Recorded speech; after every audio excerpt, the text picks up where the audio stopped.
শুনলে অবাক হবেন, বাংলাদেশের চট্টগ্রামে বিয়ে করেছেন ইংলিশ ক্রিকেটার মঈন আলী।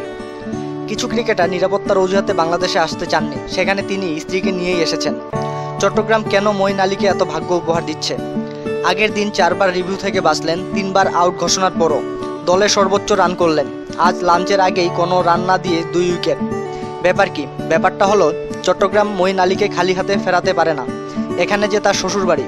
হ্যাঁ, বিশ্বাস করুন আর নাই করুন, ইংল্যান্ডের দুনিয়া কাঁপানো এই অলরাউন্ডার আসলে চট্টগ্রামের জামাই।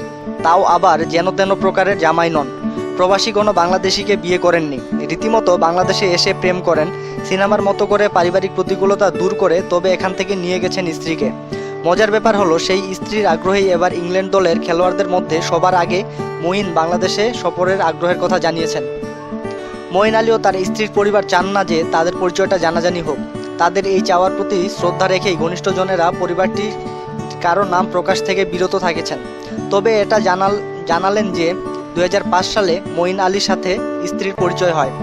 সে বছর এক ত্রিদেশীয় সিরিজ খেলতে ইংল্যান্ড অনূর্ধ্ব 19 দলের হয়ে বাংলাদেশে এসেছিলেন মঈন। পরিচয় হয় চট্টগ্রামের এক মেয়ের সাথে, সেখান থেকে সম্পর্ক। 21 বছর বয়সে সেই মেয়ের সাথে বিবাহ বন্ধনে আবদ্ধ হন মঈন। শুরুতে চট্টগ্রামের এই পরিবারটি কিছুতেই এরকম অপরিচিত এক বিদেশি সাথে মেয়ের বিয়ে দিতে চাচ্ছিলেন না।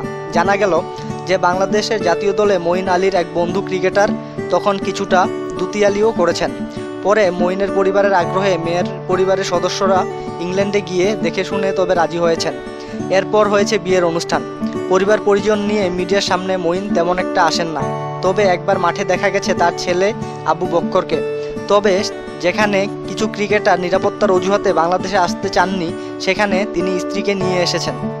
আসতেই হবে, শ্বশুরবাড়ি বলে কথা। খেলা সম্পর্কিত আরও তথ্য জানার জন্য আমাদের সাথেই থাকুন আর সাবস্ক্রাইব করুন।